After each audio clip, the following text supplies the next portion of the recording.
Strangers from Hell, or Hell is Other People, is a South Korean TV show based on a webtoon series of the same name. It's got 10 episodes. Each episode is on average about an hour long, and you can stream it over on Netflix. I'd put this show down as a crime thriller, psychological, neo-noir horror series, with just that perfect dose of dark humor sprinkled in like seasoning. The series centers around a young man named Jung-yu, played by Im Si-won, an actor who I know from Me Sang, another Korean drama.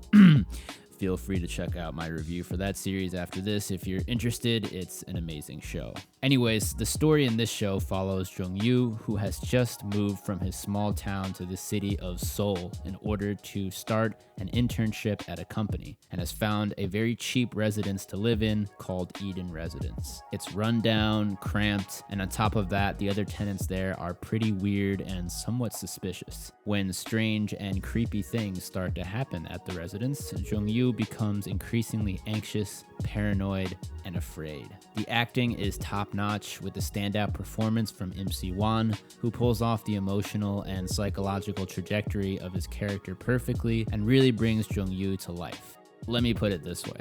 I had already seen this actor in another show that I absolutely loved, and by the second episode of this show, I had already completely forgotten any association with his character in Me Sang, and was already totally bought into his portrayal of Jung-yu. Strangers from Hell is one of those shows that is so immersive that after finishing it, you have to go quickly find a video of the actors being interviewed or behind the scenes making of video, just to make sure they are actually normal people and aren't actually like their characters in this show. The cinematography is solid, with stylistic choices that make sense and accentuate the tone of the narrative. The soundtrack is great as well. The writing is crisp. I mean, there's really nothing much to complain about. Strangers from Hell is just the full package. For all of you fans of Korean cinema out there, specifically fans of the hard, gritty, dark crime drama serial killer genre, I'm talking movies like Chaser, I Saw the Devil, The Man from Nowhere, to name a few of my personal favorites. Strangers from Hell is the perfect fix for those of you looking for that same feeling and experience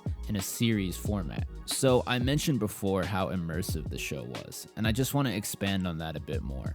I have not been this invested in a series in a really long time. I can't remember how many times I was shouting at my laptop screen as if the characters could hear me, and getting hyped when dramatic moments were happening. Without giving any spoilers away, I'll just say that the show does an amazing job of creating an empathetic link between the audience and the main character, Jung-yu. Whether you sympathize with him or not is left up to you to decide. But while watching the show, Jung-yu's psychological and emotional state is conveyed through not just dialogue, but from every aspect of the show's production. When I was watching it, I found myself feeling exactly like Jung-yu. I felt his anger, his frustration, his paranoia, and his anxiety. And it made me question myself at certain moments, like, what would I do in this situation? And what would that say about me? This show probes into the dark thoughts we all have at times, thoughts we usually wouldn't share with others, and instead keep to ourselves. It raises questions about how we live our lives around other people,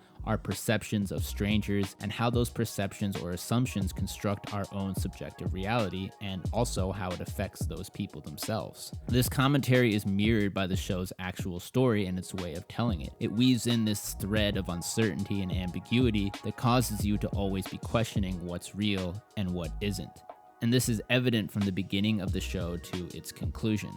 Alright, I don't want to start accidentally slipping into deeper analysis before I'm supposed to, so let me wrap up this spoiler-free portion of the video. Before I finish though, let's just quickly go over some things that you need to know before you watch.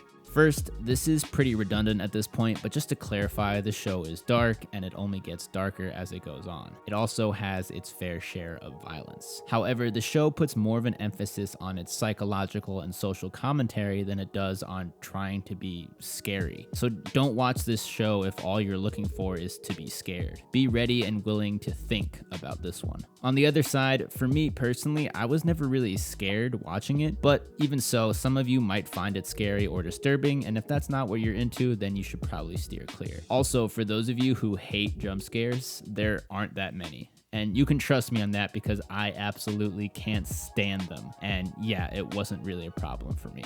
At the end of the day, everyone has a different idea of what they think is scary. Second, the main character in this show is going to go through a whole lot. And again, no spoilers yet, but basically, if you're one of those people that can't stand to see their protagonist be tortured and unravel slowly in front of their eyes, then you're in for a rough ride. I cannot stress enough how good this show is. Even if you're a bit squeamish or easily scared, I'd still check it out anyways, because besides all of the darker themes it contains, it's also just so entertaining. It will have you on the edge of your seat from beginning to end, and while yes, the residents and the characters there will make you feel like you're going crazy yourself, there are definitely also characters that you can root for that will do their best to keep you sane.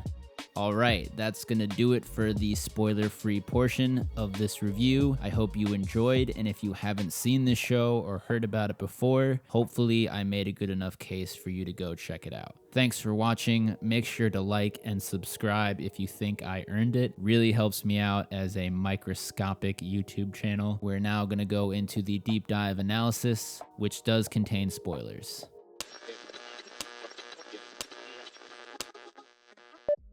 Let's look at two things. One, the title of the show, Hell is Other People, which I know is different from Strangers from Hell, but this is another translation. And two, the book that appears and is referenced in the show itself, The Metamorphosis by Franz Kafka. So the title of the show is actually a quote from the 1944 existentialist play, No Exit by French philosopher Jean-Paul Sartre. Doing my best with these pronunciations, guys. I know they're cringe. Here is a quote from Sartre himself elaborating on this line.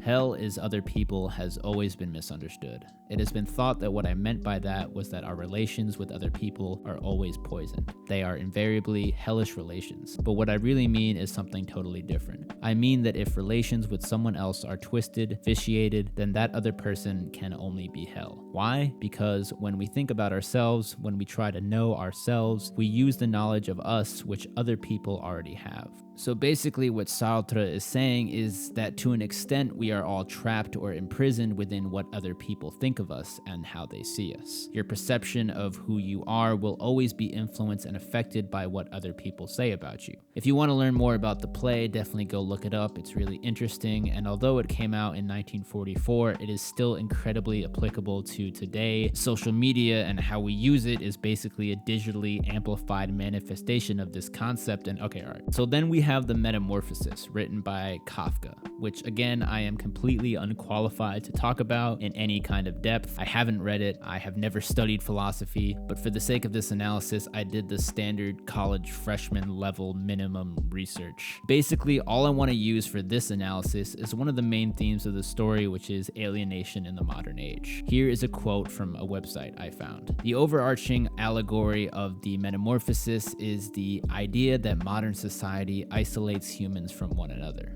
In the story, Gregor Samsa wakes up one day as a giant dung beetle. The rest of the story follows his thoughts and actions as he is locked in his room and cut off from his family and his former life. So, these two concepts make up our first and all-encompassing example of a dichotomy. During our experience of life and of the self, we are all trapped within our own subjective reality, alienated from others around us, while at the same time, we are also trapped within other people's perception of us. Okay, I promise I'm done with the wannabe philosophy stuff, but I really wanted to make sure I contextualize these two concepts from the book and the title because the show obviously used them for a reason, and I'm sure during my brief summary of them, you have already started to see how both of them relate so much to the show and how it's structured.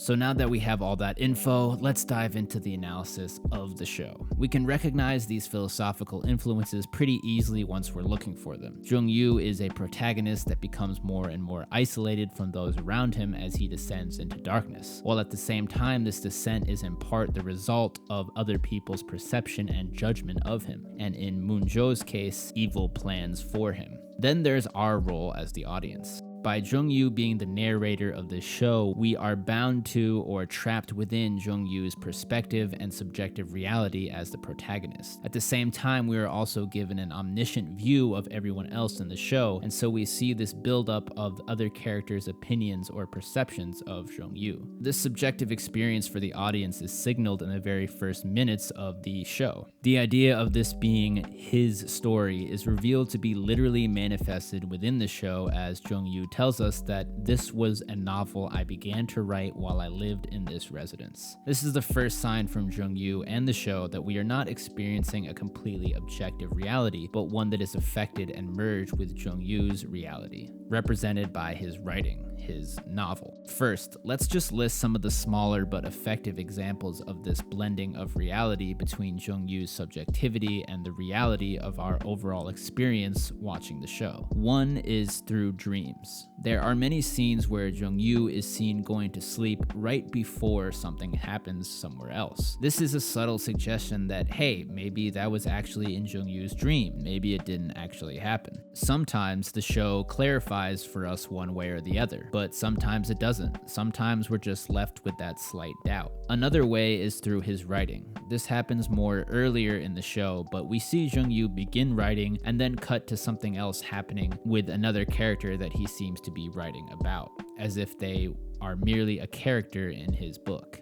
This is also shown in visual overlaps or redundancies, where a character will be doing some kind of physical movement or gesture that Jung-Yoo was just doing previously, like we see here in episode 4, where Jung-Yoo starts stretching and yawning in his room, and then we cut and see one of the cops somewhere else stretching and yawning as well. And yeah, these are small things, but they're all serving to construct this kind of doubt and ambiguity and uncertainty of what is real and what isn't.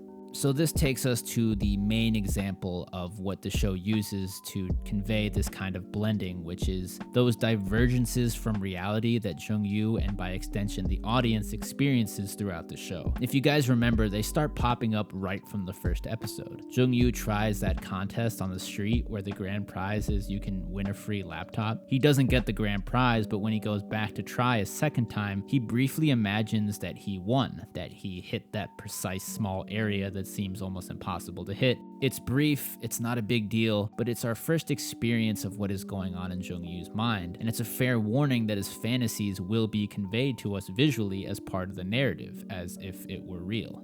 These little divergences slowly get more and more frequent, as well as getting a lot more intense and concerning. Jung-Yoo imagines lashing out at people that are causing him stress and giving him shit, whether it's verbally or through physical violence. There's a lot of interesting threads that tie in with this motif as well. First of all, at the risk of sounding like a psycho or whatever, I gotta admit that there were so many times during the show, especially early on, when Jung-Yoo imagines being verbally aggressive or physically harming people, and I was thinking, oh my god, I wish he would actually do it. The show makes you, as the audience, empathize with Jung-Yoo so much and forces you to have these dark thoughts. I mean, maybe this didn't work on some of you, and congratulations, you're a perfectly sane and well-balanced person, but I couldn't stand how some of the characters treated Jung-Yoo. The point is, the show takes the audience along with Jung-Yoo and encourages us to feel like he does. Then when the twist hits, that thing you were encouraged to hope for, which is all of those guys getting killed and Jung-Yoo finally getting revenge, doesn't seem as good anymore.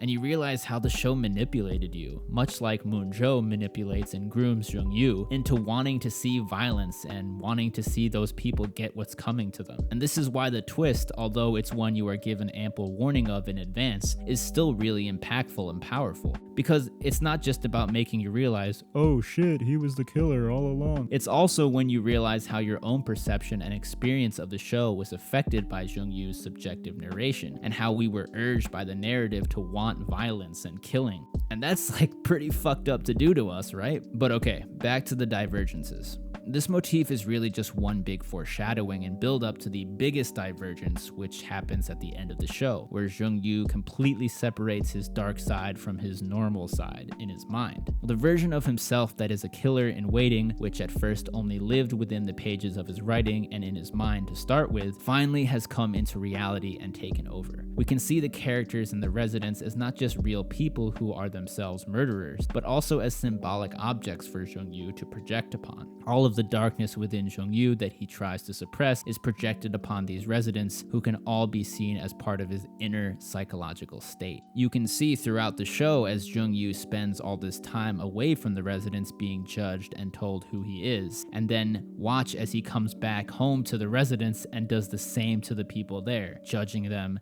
and looking down on them and saying they should be wiped out or that they don't serve any purpose to society. We'll get to society later on.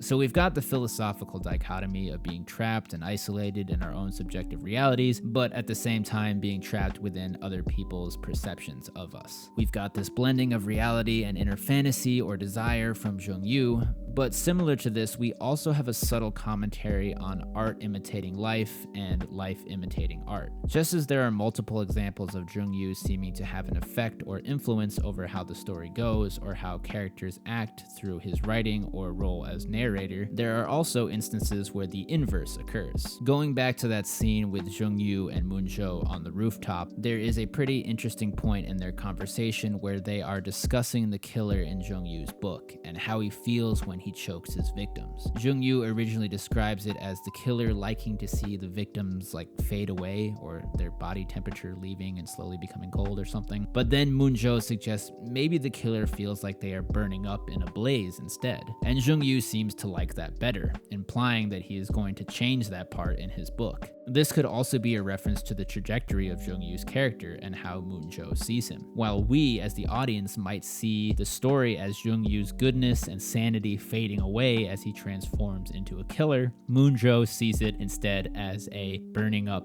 blaze, fire, explosion, which is of course the killing spree Jung-yu eventually goes on and him pretty much just snapping and losing his mind. Anyways, that's just a guess. Some other examples are Jung-yu during this gradual transformation slowly adopting the mannerisms and even catchphrases of the people in the residence. Think about the pervert guy with the glasses who says, "Do you want me to kill you?" or "Should I just kill him?" and how Jung-yu eventually starts saying this himself. If we can see the residence as not a literal but symbolic space representing Jung-yu's own internalized darkness hidden from others, and the people that live there as the different thoughts or traumas within it, then it also makes sense that they could be loosely symbolic of characters in his book. This could be part of the reason why Jung-yu doesn't want anyone to visit the residence, as it represents the darkness within him he tries so hard to hide and suppress. Looking at the residence this way makes so much of the show make more sense. Those smaller examples I mentioned before about Jung-yu influencing the story and the characters as an artist or writer, and then of course his symbolic characters or psychological interior coming back and influencing him and his actions, all build up to the final mirroring of his relationship with Moon-jo. In the last episode, during the scene where Jung-yu kills Moon-jo, Moon-jo says that Jung-yu is his greatest work of art. All this time throughout the show, Jung-yu was trying to finish a novel about a serial killer, but at the same time, Moon-jo was actually molding and manipulating and shaping Jung-yu into his own artistic creation,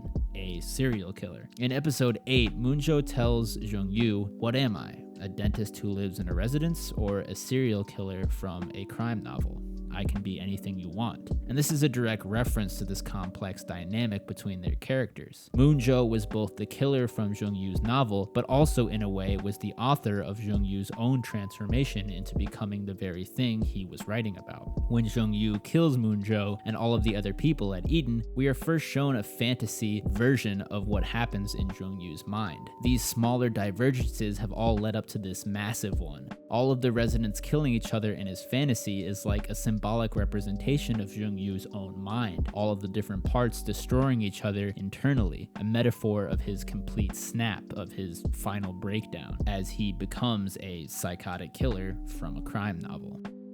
Okay, so this might be a bit of a stretch, but hear me out. I think there's a possible mirroring here when it comes to family.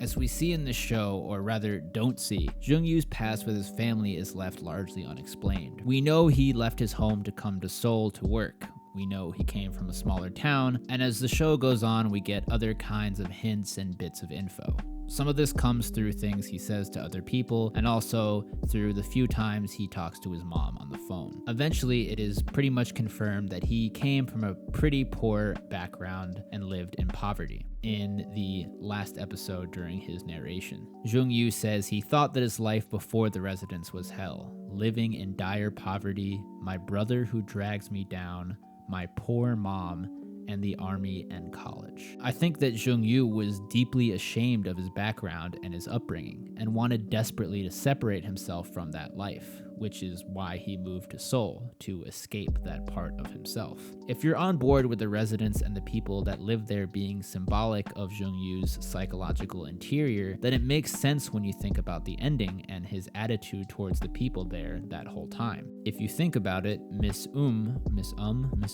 don't know, Moon-jo and the rest of the guys there are themselves a kind of sick, twisted family of their own. Throughout the show, it seems as if Jung Yu is taking out his own self-hatred or shame on them. We can start to draw some parallels to strengthen this claim. Again, this is a little bit of a stretch here, but let me know what you think. It seems to me that Jung Yu holds a bit of resentment towards his mother for being poor, which puts a kind of negative shadow on how he sees his relationship with her. So now, who do we see as the mother figure at Eden? Well, obviously, that's Mrs.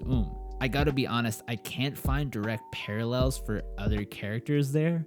However, I do find it interesting that although it is never explicitly stated in the flashback, Jung Yu's brother does seem like he may have some kind of mental disability, which makes me think of the twin brothers at the residence. Jung Yu says his brother held him back, and if we see these people at the residence as symbolic characters within Jung Yu's book, within his own mind, then their whole dynamic makes sense, as it could be inspired from his relationship with his real brother. Then of course there's Moon-jo, who is the version of Jung Yu that has always lurked within him. Moon-jo only answers to Mrs.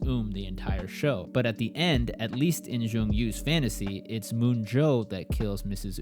Someone who had manipulated him and kept him trapped within her family and at the residence. Given all this, might it not be possible that Jung Yu's killing of all these people at Eden and his fantasy of what happened was not just anger at himself, but also a bit of projected rage on his real family at home, his mother, his brother, everyone that he sees as part of what he hates about himself, his poverty and place in society. The sad irony here is that Jung Yu moved away from his home, poverty, and lower social class and his trauma in hopes of escaping all of it in the big city, only to find that he could never escape himself, because ultimately the only place he can afford is Eden, which represents his own personal hell. Another interesting irony is that although Jung Yu seems to despise his poor background and wants to escape his family, he also at the same time craves the idea of home and the feeling of home and having a place that he belongs. We see a smaller example of this in the first episode, during the part where he sits down and has a meal while he's trying to find an apartment.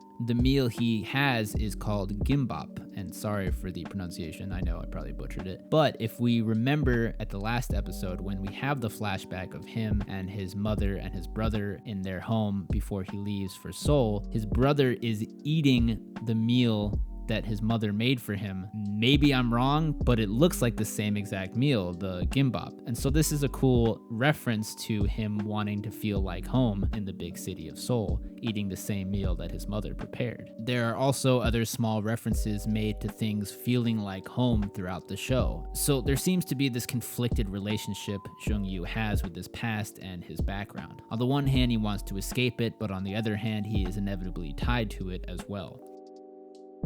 What makes a killer? Why do these kind of people go crazy? Why do people become evil or turn bad? Were they born this way, or did they become that way because of their upbringing and the environment they grew up in? These are the age-old questions we ask ourselves as a society, and these questions are most certainly explored in this show through Jung Yu's character, as well as Moon-jo and the people of the residence. For Jung-yu, we know that he had a lot to deal with in his past. There was the incident in the military, also of course his poor upbringing, which he seems to resent his mother for. He tends to hold things in and let them fester until he explodes or lashes out. I think his anger and his resentment and his tendency to hold things in could all be put under the nature category, whereas all of these circumstances of his life are the nurture part. Jung-yu was definitely brainwashed, manipulated, and groomed to be a killer by Moon-jo. It's also true that Jung-yu had his own set of issues before ever reaching Eden residence, and that Moon-jo used these characteristics in order to take advantage of him. Jung-yu's anger and pent-up frustration with his life is not just a representation of violence and evil, but also an overall metaphor for the frustration and shame of the lower class in society, which of course is a common theme in Korean cinema, perhaps most recently shown in the incredibly famous and successful movie Parasite. So anyways, the show doesn't provide a definitive answer to this nature versus nurture debate for Jung-yu, so much as it gives us a bunch of aspects to work with and lets us ponder the question ourselves. Also, just a small detail, it's interesting to think about this whole idea of nature versus nurture and wonder about the what ifs. For example, what if Jung-yu didn't go to Eden residence? Would he have turned out the same? I'll just throw in my opinion on the matter, but you guys let me know in the comments what you think, because this is exactly the kind of question the show wants us to think about. Do I think he would have still become a serial killer? Honestly, no. But do I think he still would have had to at some point deal with and recognize these issues he lives with, his trauma, his anger, and his resentment? Yes, of course. I think those problems he had would still have come to the forefront and have gotten in the way of his life, his job, and his relationships, but I don't think it would have manifested in the same tragic way. The reason I bring this up is because in the first episode, we are given one of these what-ifs right off the bat. Basically, what if Jung-yu hadn't had his laptop screen broken? He wouldn't have had to pay to get it fixed, something he ended up paying 180,000 won for. We know that he had at least 190,000 won after this because he was able to afford the rent for Eden residence. If we add that up, we can estimate without that expense of his laptop repair, he would have had about 370,000 won to look for apartments with. If we remember the third place he visited in his first go-around of looking at apartments, it had a rent of 270,000 won, and this he definitely could have afforded if his laptop was never broken, meaning he might have chosen that place, meaning he would have never found or even heard about Eden residence. Even after this, there's that moment when he's almost at Eden residence walking up those stairs, and he's thinking about actually just turning around and not going there, but then one of the wheels on his suitcase comes off. What if indeed? Throughout the show, we see Jung-yu fall further and further into his own darkness, aided by Moon-jo and the Eden fam.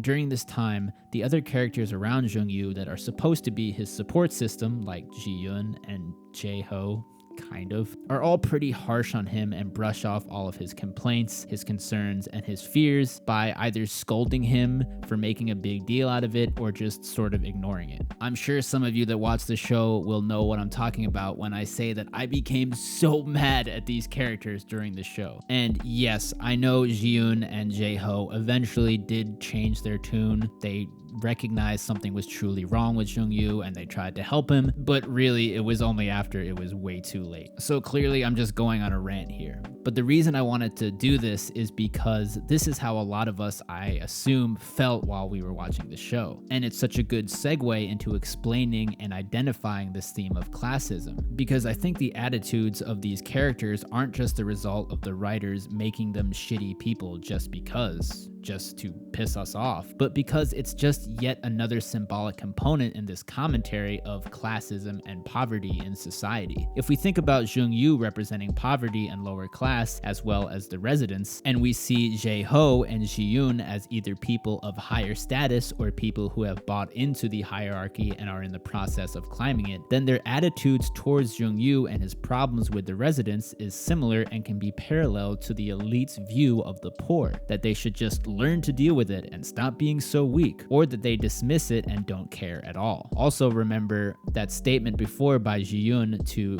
Jung-yu. Well, if it's so bad living there, why don't you just move out? And this is the same kind of mentality that the elite have with the poor, which is, well, if you're so poor, then why don't you just, get out of poverty? There is a point in the show where a taxi driver has to take a very drunk Jung-yu home, and he is unable to find Eden residence on his GPS, as if it doesn't exist, as if these spaces that might represent poverty or the lower ends of society are invisible or ignored or aren't seen by the rest of society and the upper class.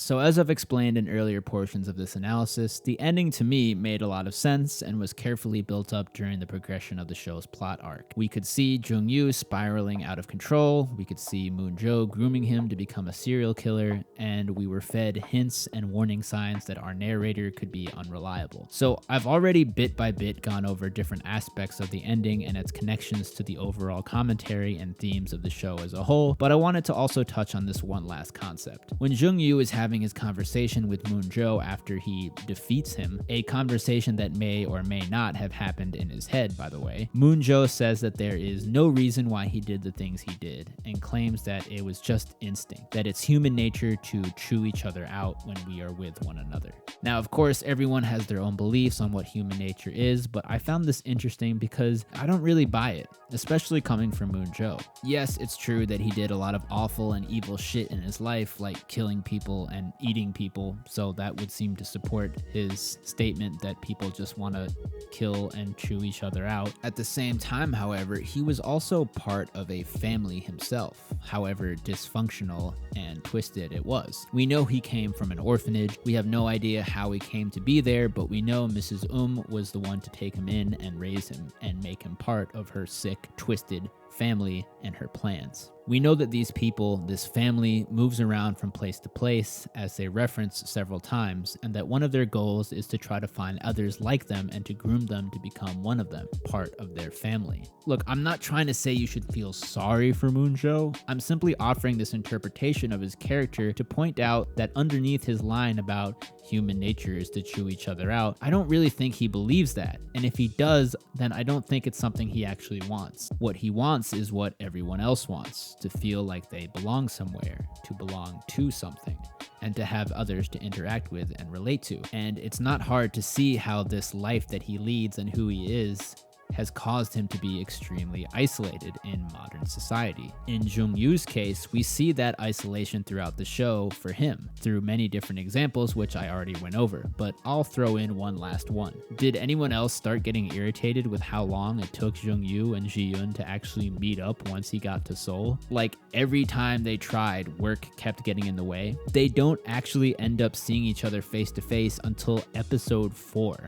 This is another subplot thread that is used to show this isolation that modern society places upon us. So we can see that both Jung-yu and Moon-jo felt this same isolation. Moon-jo just has a severely fucked up way of trying to add to his family and to make connections. In the end, though, he was able to make the ultimate connection, because in being killed by his own creation, Jung-yu, he was able to live on within Jung-yu's mind and become one with him, which is pretty much as close as you can get to someone. At one point, Moon-jo says that you can never really kill him because there are too many of me in this world. Now, you can interpret this literally as in, yes, there will always be people like him, serial killers that hide underneath the surfaces of society, that disguise themselves among everyone else, and act on their violent impulses without thought. But you can also interpret this as a more metaphorical and meta commentary on how all of us have these dark thoughts, these violent impulses. Most of us don't act upon them to the extent that a serial killer does, like Moon-jo or Jung-yu. We try our best to dismiss them and ignore them, kind of like how the elite and upper class try to dismiss and ignore the poor and the lower class. And yet, they still have a place in our minds, however uncomfortable it might be to admit it. Alright guys, that's gonna do it for my review and analysis of Strangers from Hell, aka hell is other people. I hope you enjoyed, and once again, if you like these deep dive reviews, keep letting me know by hitting that like button, subscribing for more videos, and dropping a comment. Let me know what you thought about the show. Thank you for the support and all the nice things you guys have been saying. And with that being said, this is 210 East, and I'll see you guys next time.